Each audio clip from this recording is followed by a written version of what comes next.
Hello and welcome to the first episode of the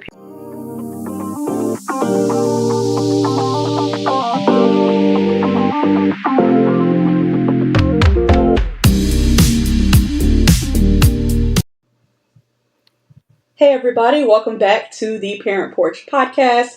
I'm your host Dom, the Uncaped Mama, and I am very excited about our guest today, Haley. We're going to talk more with Haley in just a second. We are going to talk about motherhood and being an advocate and creating hope online, which is everything that Haley is doing. And so definitely stay tuned. This is the perfect time. Go grab your water, wine, whatever works for you. Definitely keep listening and maybe even grab a notebook for this one because Haley drops gems every single day in her content. So I know that there's going to be something that comes out of this that you're going to want to write on a Post-it note, in a notebook, journal about it, something, and send it to your friends. Before we jump into our conversation, I want to thank Ep10 for sponsoring this podcast episode. We love Ep10 over here. We are actually about to run out. It's time to reorder.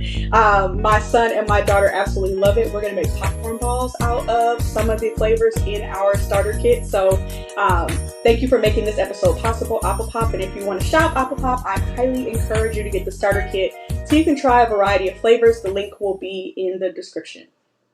Okay. Let's jump into our conversation with Haley. Haley, first, introduce yourself to the parents on the ParentPorch podcast. Well, also first, thank you for having me. I'm really grateful to be a part of this. My name is Haley.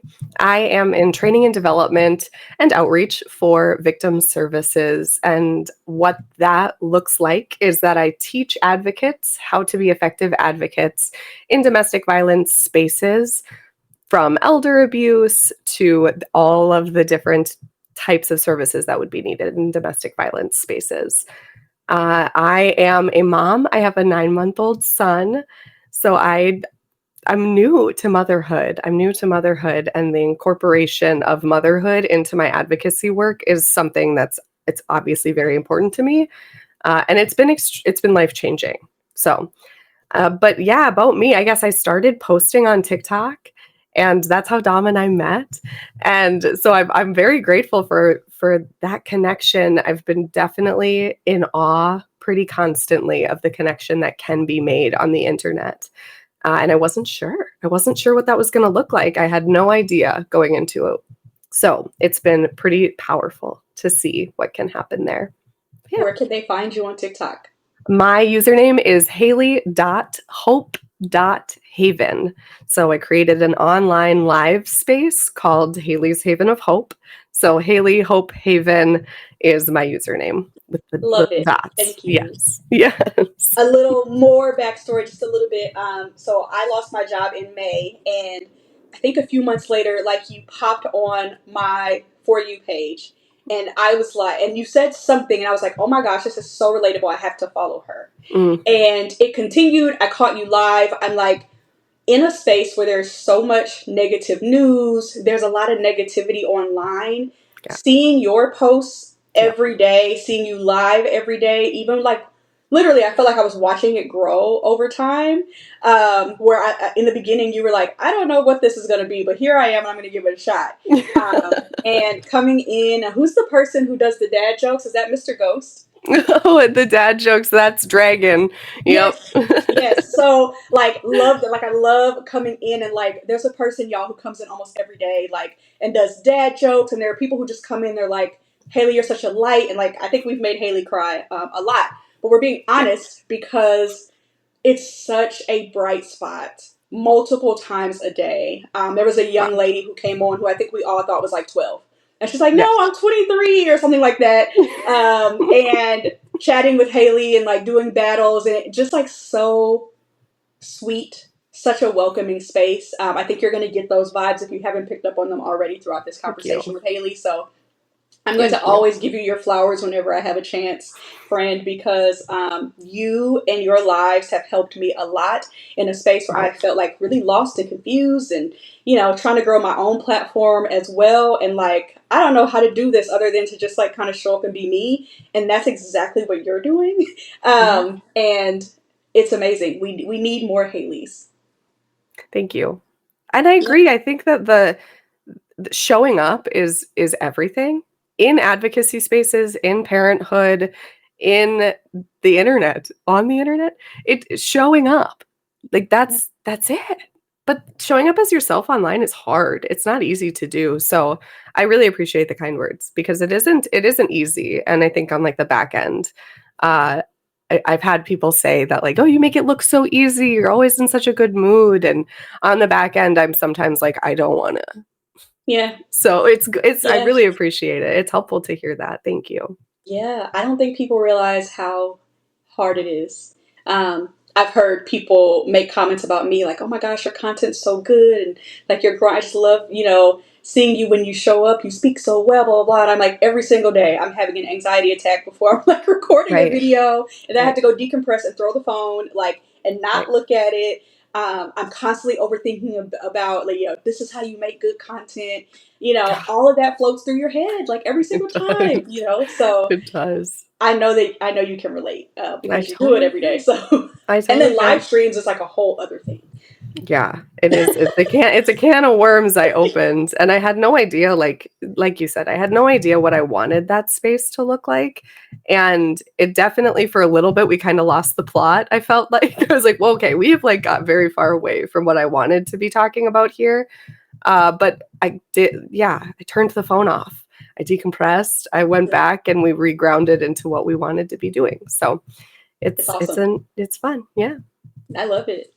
So what inspires you? We're gonna like start at the beginning of your story. Like, what inspired you to become a trainer or even an advocate for domestic violence survivors? Yeah, so I am a survivor myself. Uh, I experienced quite a bit of dating violence when I was a teenager, and then, as we know, when you treat people how to teach people how to treat you. Excuse me. And so, as I was growing up, then I had this expectation and standpoint of what love looked like. And because of it, it was very skewed. It was very unhealthy. I entered into just multiple abusive relationships kind of back to back. So that was a long time ago. I became healthier. I got healthier. I started expecting more from my relationships. I stopped allowing those types of individuals into my space. And as I healed, I just like was doing my normal career stuff. I was in customer service. I was a bartender for a long time. And then at a certain point, bartending really ceased to feel healthy or good for me either. Mhm. It felt very much like it was a reiteration of a lot of patterns. Uh, I'm a person in sobriety, so being in sobriety and being a bartender is not super conducive to each other. They don't work Yeah. very well together. So I kind of just woke up one day and I was like, this isn't what I want to be doing with my life. I don't want to be serving people alcohol. I was somehow managing to stay sober and like was hanging on by a thread, if I'm being completely transparent. And so I just started looking on Indeed and I saw this job pop up. It was an hour away from my house. Wow. But something about it, I was like, an advocate in a domestic violence shelter? Huh, I think I'd be really good at that. And I pretty quickly was found that I'm a very empathetic person. I'm very good at connecting with anybody. Uh, I am able to have empathy and put myself in other people's shoes really well. And in advocacy spaces, that is gold. That is it. That's the crux of it. And I also, because of my own history, have just had a lot of knowledge and education surrounding what it means to be trauma informed, what it means to be victim centered and to be survivor centered. So a lot of these things came very naturally and it just fit very well into the field. So I started as an advocate. And within a couple of months, I was training new advocates in. And I think some of that also comes from like a lack of funding. And there's Yeah. there's like Pretty not a lean lot, team. right? There's a need having people who are educated in those fields because it's obvious it's very underpaid work. Yeah. So having people who are capable of like holding on to these theories and concepts, and then to teach it to a new advocate. When somebody enters advocacy work, there's a level of naivety in there that is insane because you're like, I want to help people. I want to help people. I want to help people leave. And the reality is a lot of the work is standing by somebody's side, even when they make decisions that you wouldn't make. And that can be a bitter pill to swallow for new advocates. So I think a lot of my work and training started kind of there. But yeah, it just kind of grew from there. Then I got into legal advocacy, so helping people with like navigating the court systems and what that looks like, which is a cluster. It's not great. So navigating those systems is really hard to have somebody who's able to express kind of what's happening in like layman's terms, like not legal speak. It's powerful. It's powerful stuff. Then from there, I got into management. So I moved into managing people. I moved into much more of like the training and the kind of behind the scenes procedural development, policy development. I was at this point that I kind of started to say like, whoa, there's a lot of stuff we're doing wrong in advocacy work. And my eyes were very opened to kind of the backside of things, which in nonprofit spaces, there can be a lot of reiteration of the same types of power and control structures. And this happens in any workplace, as you know. I mean, we've had conversations like that where I know that the power and control tactics that employers use it's pretty intense. It's crazy that it happens, but it does, and we need to talk about it. We really do. So then I received my position, training development and outreach. It went very well. I loved it very much. I created like a huge training manual that was like almost 200 pages long. And I did all of it while I was pregnant. So I was working a lot, very long hours. I had a big commute to this position. I live in the middle of nowhere. So I had a big commute to this role as well. And I was really starting to struggle with balancing the work-life balance because I am so like, I'm kind of intense, and because I am so intense and full speed ahead, and I was pregnant, and I wasn't really like balancing my own stuff very well. And then so I had my son, and I only took a 6-week maternity leave, and because I want. Right. Not long enough. They wanted us back. They wanted us back in the office. We need you. You're appreciated. We're so grateful for you. So I said, okay. Then I had a childcare issue pop up. My daycare changed their hours. My job was unwilling to accommodate that change in hours. And it came down to 15 minutes. It was a 15-minute flexibility that I would have needed, and they couldn't accommodate it. Wow. And so I very much felt like I was forced to make the decision, because they kept saying stuff like, oh, it's your choice. You're like, if this is what you need to choose to do to be with your family. And I'm like, this is not my choice. What do you mean it's my choice? This is the power and control structures that we are talking about every day when we teach victim survivors how to navigate their life moving forward. This is it. It's you're telling me that this is my choice when you're the one not giving me a choice. So that was very much like straw. I thought I was going to give up on advocacy work. And then I woke up one day and I was like, why am I not talking about this stuff on the internet? I have an outgoing personality. I know how to talk to people. Why am I not doing this? Why am I not sharing it? And so I started posting on TikTok. I started the live space, and here we are. And now I'm re-entering the advocacy field. I have reliable childcare again, finally. And so I'm getting into youth advocacy specifically. Love. Oh, we need that. Oddly enough, my next podcast recording is with a youth advocate on Monday.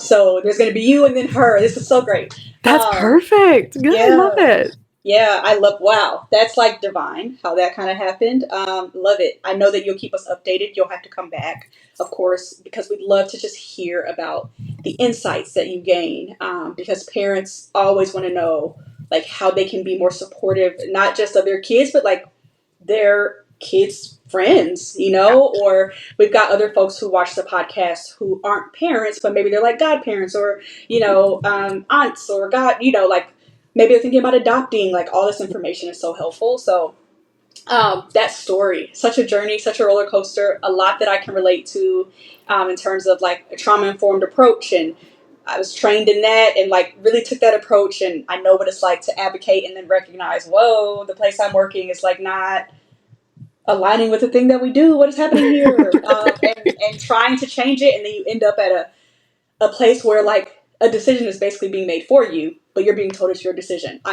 Friend, been there. And I love that just sort of led you, you know, after making those decisions, you said, I'm going to go online and see what happens. So let's keep talking about the advocacy work and like survivors of domestic violence just for a little bit. Yeah. So we know that many survivors just kind of like struggle to rediscover their own voice and confidence. And you kind of talked about that a little bit, like, you know, you're supporting them, but like the tough part is like they might make a decision that you know, wish that they hadn't. Right. What helped you find hope again in those situations? And maybe like even how did you help instill some hope in the survivors that you were working with? Yeah, that's an awesome question. I'm a storyteller by nature. So I always go back to the stories of people that they have, the stories that people have shared with me and my personal story. But I do to share with you all that I have worked with clients who have stayed in their abusive relationship. They've come to me covered in bruises. We've taken the photographs, we've sent it to law enforcement, we've started the process of legal assistance. And then at a certain point, something happens and the victim survivor has said, never mind. Thank you so much. Bye. And sometimes they don't even say bye. They just leave. They just leave and you never hear from them again, or you don't know if you'll hear from them again. There have, however, been times where that same person, a couple months later, is back again. The hope for me is in planting seeds. I and we all plant seeds wherever we go with the words that we say to each other, with the encouragement that we give each other, the way that we show up for each other. That is planting seeds. And I can't water those seeds for you. I can't run this race for you. You are the only one who can tend to that garden. You are the only one who can water it every day, who can prune the crap around it. You're the only one who can do that. And there is something very freeing in that from like an emotional boundaries perspective, but also in a hope perspective, because it's easy to plant seeds. Just existing and showing up, you are planting those seeds, and that is enough.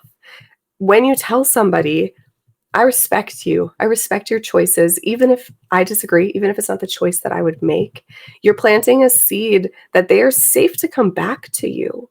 Yeah. And they do come back. I've seen it happen. They do come back. They do file that order for protection. They do get the restraining order against the person, and they do successfully leave abusive relationships. It does happen. Yeah. I know it happens.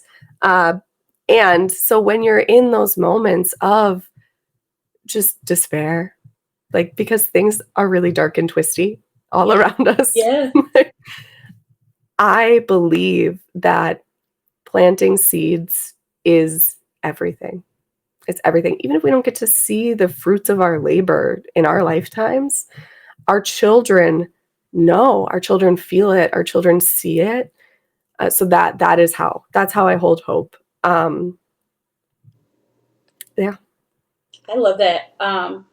Planting seeds is so key. I used to like refer to seeds and think about them all the time, because in advocacy work, when you're talking about like equity, equality, safety, systems like changing and all that sort of thing, at first you think this can be done right now if we all just do it. Yes. But you recognize that like people have been following systems. They're accustomed to these things. And so the revelation of okay, this thing that I'm thinking about changing built over lifetimes of people. It may not be solved in my lifetime. So what is my legacy, right? Like, Mm, what part of this do I play? I'm going to plant yeah. seeds. I'm going to keep getting better and learning and allowing people to see that, right? And being honest and hopeful. And that is a seed. And different parts of that seed people get to see. Right. So I'm like, when people are sort of like giving you your flowers, right? And talking about you, you're almost like they noticed that piece of the seed. Yeah. That wasn't even what I was saying, right? Like that's not even. I remember venting on TikTok a few weeks ago of like how hurtful it is sometimes to see people I know personally not Mm, like my posts. mhm. And a friend in the comments says, like super relatable. And that's one of the things I've always loved about you is that you really care about other people and like their well-being. It's like literally the best thing about you. And it's what I'll always remember you for. Mm, I was not even, because in that video, I'm talking about how I would just go and let people's videos play on a loop. I'll make yeah. sure to like it, to share it, to repost it. I'll put it in my stories. Like I may share it with friends, whatever. And she's like, that's so, like that piece is so thoughtful. People are not doing that in their doom scrolling. And I'm like, wow, that wasn't even really the point of the post, but that's something she's remembering me for. It's a huge Yeah. seed, right? Like if she told me that, other people are noticing things too. And so I think as we relate this back to like just advocacy, anyone who's listening, like remember that even with your kids, sometimes I tell people like, remember that your children are their own people. Mhm. You could have the best environment at your house and they're going to go and make a decision at some point that completely goes against how you raised them. We all did something that was like against what our parents would have said or would have wanted us to do. Yep. And it's not necessarily a reflection on you. Right. They get to a point where they have to make choices of their Mhm. own. And so the biggest thing you can do is remain a safe space for them to Yes. make mistakes, for them to come back to, so that you can re-support them, re-parent them, right, through Mhm. whatever that mistake is. Because that's exactly what you're doing as an advocate. The advocacy doesn't Yes. go away when your kids get grown and move out of the house, right? I Mhm. think you probably almost shift into an advocate, counselor, therapist, and bank, even more so when kids grow up. I'm Um, sure. so, like even more so. I'm like right now I'm just like trying to get my daughter a yellow bus, as many yellow buses for her birthday as possible because she loves little yellow bus toys. That's her Wait, thing. that's so sweet. Wait until she's like, Mom, I want to renovate a yellow bus and I'm broke. And I'm gonna live in my yellow bus, Mom. And you're like, what? What? Do you mean? Right? It changes, and I'm going to support her dream, and we're going to figure it out, and whatever. But it's one of those things where you just want to remember that as in any advocacy, because advocacy shows up Yes. everywhere. So I think that seed analogy we can all remember, and I think that does give hope. And I think those stories are good to remember as well. Right. So as I mentioned before, your live streams have become a safe haven for so many people. I think that's why you named it what you named it, right? What kind of impact or transformation have you witnessed among your followers or some of the people who tune in?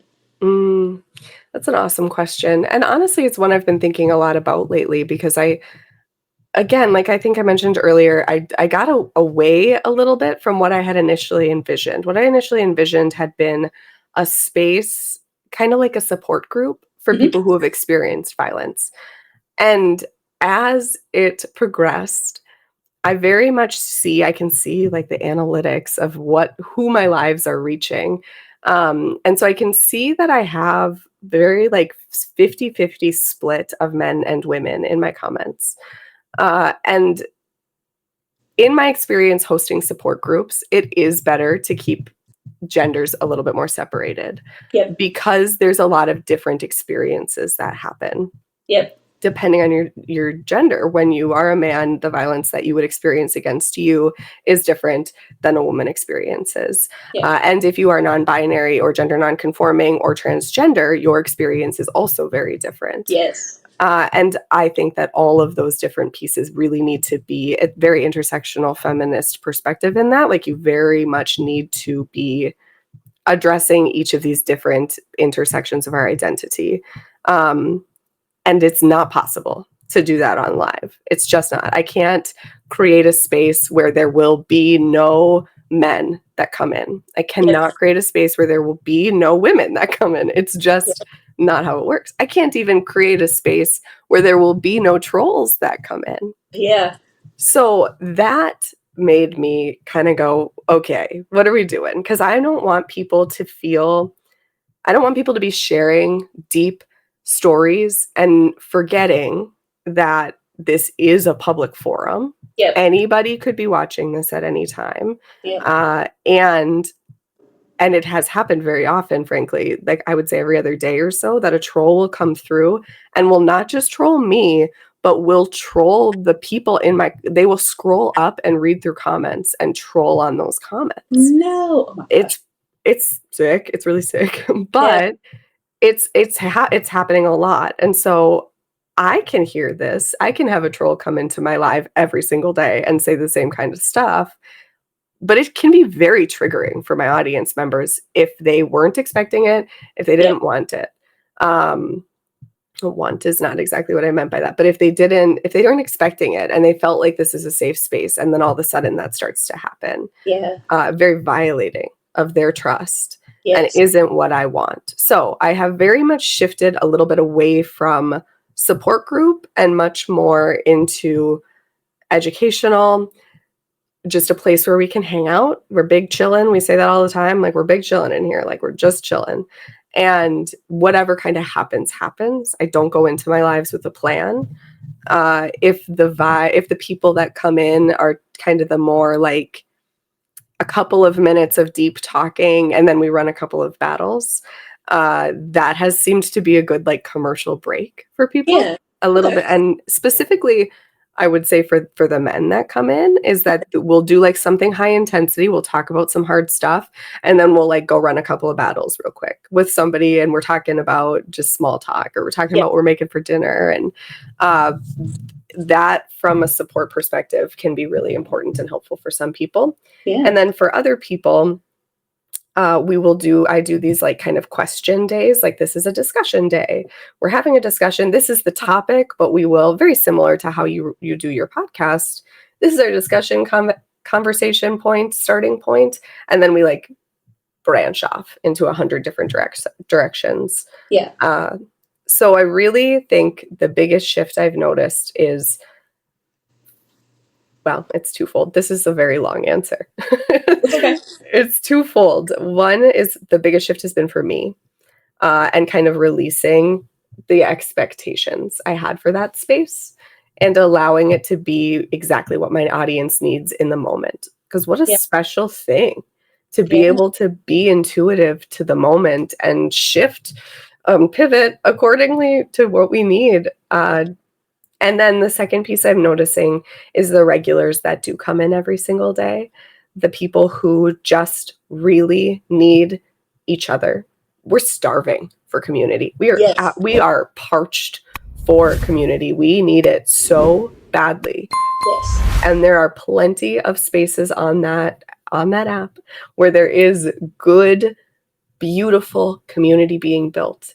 Even if it's meal prepping together, if it's talking about what we're going to make for dinner, that connection, it can be everything. If you don't have connection, any connection it's food. It will feed you. So yeah, the connection piece. And I'm an intellectual, right? And and so to remember that connection isn't necessarily about like, this is my bullet point list of things that I need to teach you. Connection is about me being a person and you being a person and us being in community together, whatever you need and whatever that looks like. So yeah, it's definitely shifted, but I'm actually I'm really grateful for what is being created. I love it. I love the little nuggets in your content. I love even the nuggets that'll happen right before you go live. Like, you're like, if you see this, if you see red, like the red circle, I'm live, come in. I love that. I love that the biggest transformation was you. Like, how cool is that? And I also think you're right. People really do want community. We're building a community here. We've got a free community with ParentPorch as well. But also, I've seen some beautiful communities, like, almost just like suddenly build. Like, Mm. There's one, somehow I landed on like walking talk because I started walking more Nice. often. And these beautiful ladies, I thought they knew each other. I thought they were like friends who were just like miles apart and thought we'll just go live on TikTok, like as a way to get our TikTok live minutes and we'll walk. They did not know Yeah. each other. One of them started walking and going live. The other one had just come from a doctor appointment about her health and said, you know what? I'm going to hop on live with you. There's another lady in her house on a walking pad that's like, yep, I also need to start walking. So they're like in there, and other people are coming. And they're like, you know what? Yeah, we all should be walking. And it's a community of just like beautiful people from literally all over the place who were like, wow, I don't have anybody to walk with me in person, but I've got these people Yes. online and they show up every day for each other. Every It's the day. most beautiful thing Oh, I like got that I've chills. ever seen. Yes, I'm like, and I found it. Probably because these phones listen to us all the time.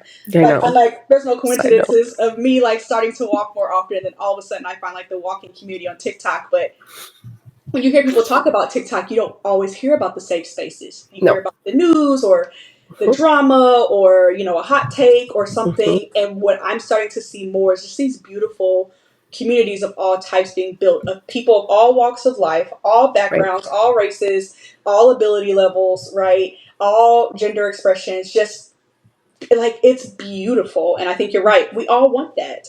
We Mhm. all want a village, and a village can be built online. And I think Yeah. it's just like you said, you showing up, and you being intentional about just being yourself. Like, Yeah. you Yes. know, I didn't think I could do it because I'm like, well, I'm not a DJ, I don't do art, I'm not good at Mm. makeup, I'm not, you know, like a singer, I'm not a poet, like I that's what I thought, until I realized that's not what everybody needs. Like, we No. need for people to be themselves. And then you just start finding, I'm like, okay, I'm kind of nerdy, like I'm an intellectual, I like digging into law and stuff. Like, I'm Mhm. not an expert in those things, I'm like learning, and then I'm really good at pattern recognition and putting things together. I'm just going to start there, Yep. at least on that side of the house. And then I'm like, the other side of the house, I know I'm going to talk about just motherhood, parenting stuff. Mhm. So I'll separate them for now. But yeah, it's so interesting how many people are like, thank you for this breakdown. You're the only Right. person who's explained this topic in a way that made sense to me. Because Exactly. I'm like, hey, we don't get online and say, for example, the education system has miseducated all of us. The Mm. literacy rate is not great here. Even if you're in private school, like, we're not competing well with people across the world. Like, we don't get to say that and then get online and tell everybody go read a book. We don't get to say that the economy sucks. People don't have much money to spend on college, you know, universities, traveling, different foods, let alone buying a book. Mhm.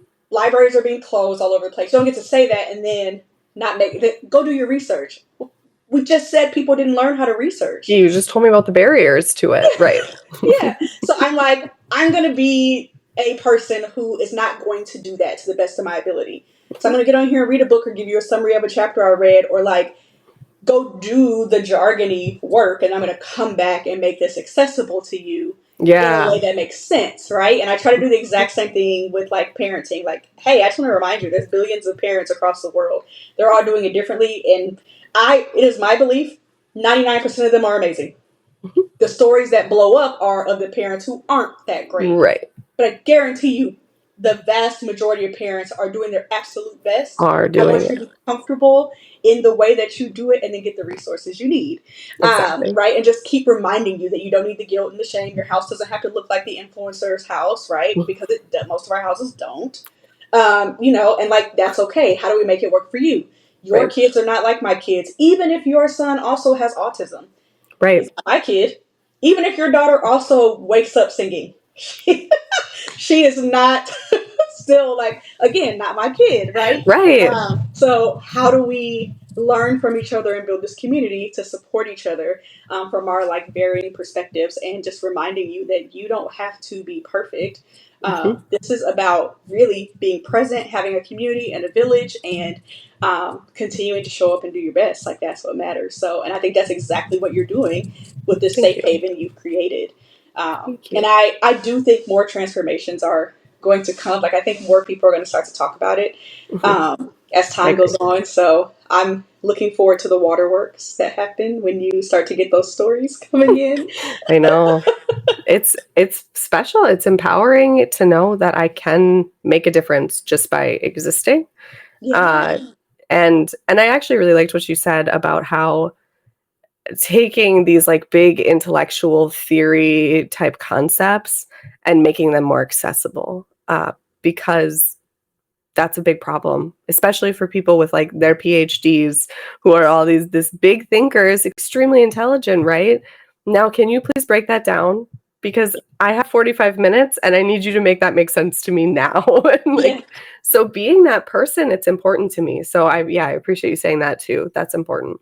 Yeah, I actually watched a video from a woman getting her PhD, super powerful, theoretical, brilliant, and she has a video of like 40 things I'm learning before 40. And one Mm, of the things was remembering to like be like accessible to people essentially. She's like, I know that I like dig into theory all day at right. school, but then when I come home, either with my romantic partnerships or how I show up online, like people are living a very real life. Like we're not Mhm, existing in theory. And so when I mhm. speak, I want to make sure that like I'm speaking appropriately. And she's like, it's not even code switching. It's like remembering to take myself out of up here and coming back down here. Into your You heart know, space. Yep. yeah, with the people that I'm communicating with, so that I don't push them away Right. unintentionally. Like Right. so, love it. Um, let's see. How has motherhood shaped the way that you approach your advocacy work Mm. and the way you model healing for your baby? Advocacy almost kept me from being a mother. I almost was very, not almost, I was very scared to have a child in this world, knowing everything that I know about uh, the way that people who want to harm our children think and are acting in communities to Yeah. it to get to our children. It's scary. It's so scary. It's really concerning. Yes. And I almost allowed that to stop me from living my life, which would be very like against anything that I've ever stood for. So I'm very grateful that I moved through that. And it's on my mind a lot, especially as I'm entering like youth advocacy spaces, is that technology, the way the role technology plays is huge.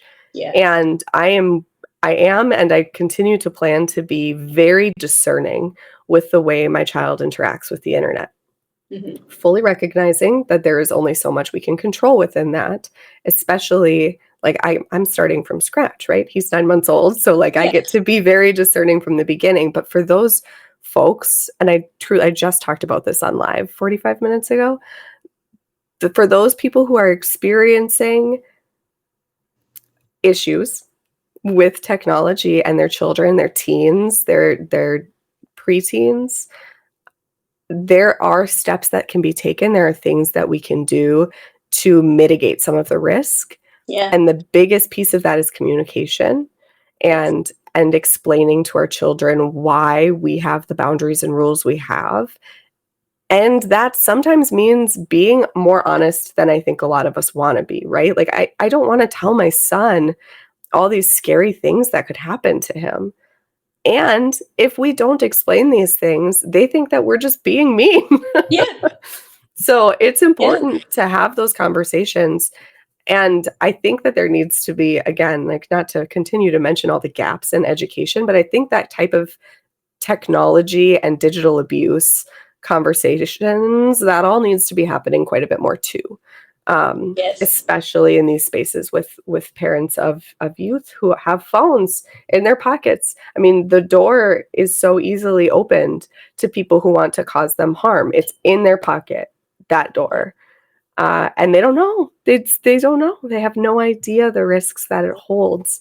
So that's a big piece that shifts it for me. And as far as showing up for my kiddo, I regret that I left maternity leave to go back to work so soon.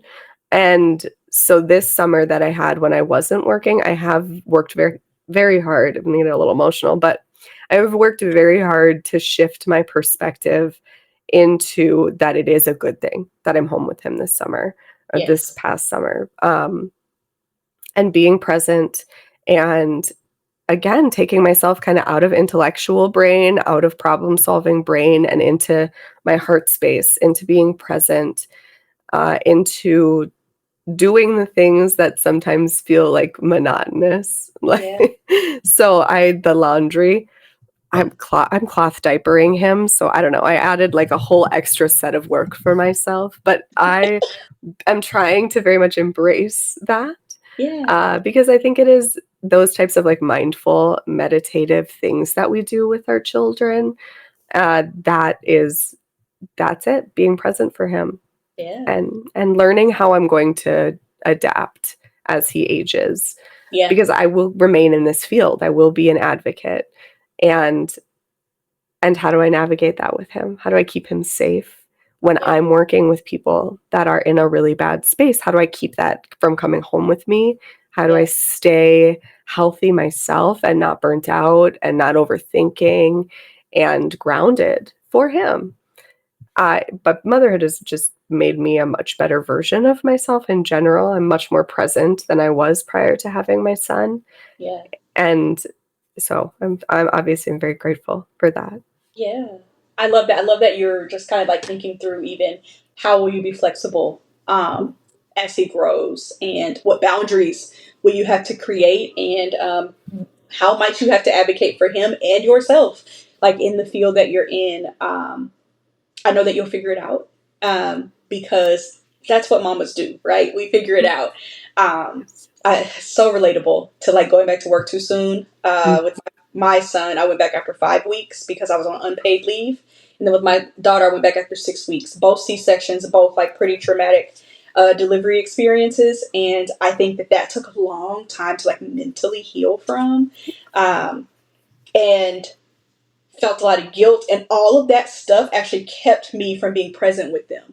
So like mhm, I was here and I was existing and they knew I was mom, but like I was not here. Like I wasn't present. I was all over here still thinking about a year ago when I went back to work. mhm. Like, oh, how could you, just like ruminating over and over again about like how I didn't stand up for myself or make other arrangements or whatever. And it wasn't until I think when I started doing Uncaped Mama really, that Mm, I'm like, hey, you've got time to be present every day, actually. And there's a different ways that can be done. right. And it's gotten even better. I mean, we're doing artwork now. We've made cookies and all kinds of stuff. We actually get messy a little bit. We go outside on the balcony, and sometimes I'm Right. just like drinking my coffee and they're doing their thing, or I'm holding the bubble machine and they're popping them. We go on walks, and I point out that I like literally put my phone in the wagon away from me, and I'm Mhm. like, how many trees are there? With my daughter because she likes to count it, or Yeah. airplane, or car or whatever, and um, Yeah. it's so like it's not as complex as we've probably made it. Um, but I think like those are ways that you can do exactly what you're talking about. Mhm. Um, Even as a way to like break up what happened at work Right. before you come home. Then it's like, oh yeah, I'll get back to that tomorrow because the It'll routine be I there. created. Yeah, the routine I created when I got home is the first thing I do is like love on the people in my home. Mhm. Um, and enjoy the time that I have. So I just love that. We'll definitely, if I can support you in any way, as you're like going back to work and doing youth advocacy and, Thank you. needing a place you're like, "Nah, I'm in the car. I just need to dump." Like I'm here for that. Sometimes we need Um, it. yeah, especially on those like heavy, hard days. Cause I get it. I've been there where you're Mhm. like, I can't sit in the car for hours, to like get this off my mind. I just need to get it out. So, Right. um, yeah, And I do think too that for mothers who have experienced violence, staying present and not reliving the trauma that they have undergone and the mom guilt that they feel for not leaving the abuse sooner, that connection to me is also it's very important to connect because I think that it's the same thing. Like I feel in my work the same disconnect that somebody experiencing really traumatic stuff, that same thing is happening in our brains. We're both disconnected from the present moment yeah, and we're both trying to be reconnected to the present moment. But trauma is like that trauma response is so huge and impactful. And I definitely try to like turn it back to the work because that is the work that we're all yeah, doing as survivors. So Yes. Anyway, thank you. That tangent.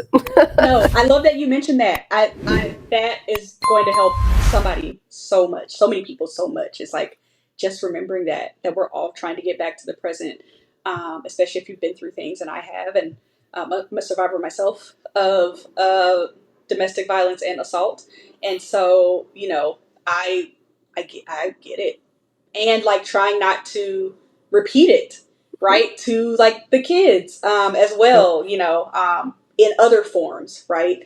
That control that we talked about, like I'm trying to be the facilitator of them growing, and that requires certain things to keep them protected, but I can't be so controlling that I don't even let them be kids, Right. Right. so yeah, I think what you just said was really powerful. So let's look forward. Mm. um, what message or piece of advice or pieces of advice would you share with someone who's listening right now, might be in a difficult situation, or just struggling to believe that healing is possible? What would you say Mm. to them? I would say how I end all of my TikTok videos, which is to keep going and that you are enough. There is an entire world of people who are looking to support people. There are people who are resourced and grounded and care about you. Find them and be honest with them and be willing to open up.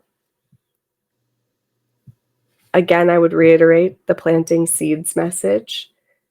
You also plant seeds within yourself. Mm, Every day we make choices as we parent ourselves, as we parent the smaller versions of ourselves, the past versions of ourselves that have been hurt. When we go back in time and we revisit that version of ourselves and we tell them that we love them, we forgive them. I'm sorry for what happened. I'm sorry for how I reacted.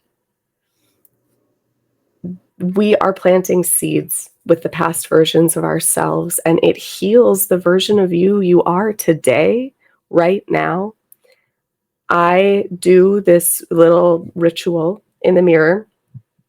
I love you. I forgive you. And I'm sorry. And I say that a couple of times to myself because I have to forgive myself. You have to forgive yourself. yeah. And I'm sorry that you have to even be forgiving yourself in the first place. And we always need to remind ourselves that we love ourselves. Same way we have to tell our kiddos, Yeah. I love you. I forgive you. And I'm sorry. That's what I would leave you with today. I have a transformation story for you. I couldn't remember where I got that from. I got it from you. I started doing that in the mirror. And then a few weeks later, my best friend was telling me about something. We both lost our grandmothers last year within like 2 days of each other. Wow. We both are struggling to like grieve these like foundational people in our life, and then everything else is going on. And she was venting to me about something, and I said, "Have you tried looking in the mirror and saying literally exactly what you said?" And she said, "No, I hadn't thought about it." Because what I was hearing is that like she was like piling a bunch on herself, and I'm like, I see the light and the love and the power in her. She can't see it right now because she's Right. like, I didn't do this, I didn't do this, or I did do this, and that's got me here. Da, da, da. So I told her that, and she did it. And I believe she's done it a couple of times, and I still do it as well. Um, Wow. the first day I did it, I believe it really changed something in me. I saw my face, like actually my face. Like, and I know that sounds crazy because I'm making content every day, right? Sometimes I put makeup on, I'm doing my hair, like, whatever, like, but I'm not actually looking at myself. And when I did it, I actually looked at myself. And I like got done. I was like, wow, wow, you are beautiful. Oh, you are glowing. Oh, there is a light. Like, I saw myself after telling myself that I was sorry. Hmm. Um, and I believe from that point on, I got even more present with myself and with my children. Um, Wow. and being able to share that with like one of the most important people in my life as well has been amazing. And so that came from you. And I'm sure you got it from somewhere, like I got it did. from somewhere. But I'm like, I can't remember who said this, but I saw it and I was like, that's so powerful. I'm going to do it. And I went to do it and I kept doing it. And it is a game changer. And I would tell people, as you do this, remember that she said, like, every day. Like, I don't want you to try something one time and be like, I didn't have this transformational It moment. didn't work. Yeah, no, you have to keep doing it Keep going. because you really will speak to that old version of you that's just sitting there, or like kid you, baby you, right? Yesterday you, you're just thinking about, I yelled at my kid yesterday and I feel really guilty. I didn't mean to yell at them, right? I repeated a negative pattern that I thought I was over with, right? Like looking at yourself and saying, like, I forgive you, I'm sorry, and I love you. And like, it helps so much. And so, thank you for that nugget. I think that's a great thing to leave us with. Thank you for such an amazing, heartfelt conversation. So I told you guys so many gems were going to be shared from Haley. Remind us again where to find you on TikTok. Yes, you can find me on TikTok at haley.hope.haven. And if you come from this, you tell me, come into the live and say, I saw you on Dom's podcast. Say that. Anyway, I love to hear from you all. I believe in you. Yeah. And don't just show up for the lives. Check out all of her past content. The videos are like super short, but like positivity and motivation and encouragement and inspiration. And it's relatable like every day. Haley, thank you so much for joining me, friend. I'm so glad that we were able to make this possible. I'm grateful to have you as a part of my community, especially with you coming into my life at a time that I now realize was probably difficult for both of us. Yeah. And being a light. I literally look forward to, like, when I'm picking up the phone, like, hoping to see something from you. And if I don't see it, I just go look for it. And love catching you live when I'm able to. And I wish you all the best, that you continue to grow, that you find a way to have that like separate platform, where you can have that safe space that's maybe online, but like not publicly live, and that you have an amazing impact on the youth that I know that you will have. We'll have to have you come back. So I'll be reaching out to you, I don't know, maybe next year or something, and we'll see where you're at. That sounds great. Yeah. I appreciate Make sure you all. Yeah, I appreciate you too. Make sure you all go follow on TikTok. Go ahead and join TikTok so that you can follow her. And thank you again, Apapop, for making this podcast episode possible. We appreciate you. Make sure you like, subscribe, follow, share, tag your friends in the comments, and share this. And as Haley said, plant positive seeds every single day and continue to show up every day as yourself. We will see you next time on the Parent Porch podcast. I'm Dom, the Uncaped Mama. I'll see you soon.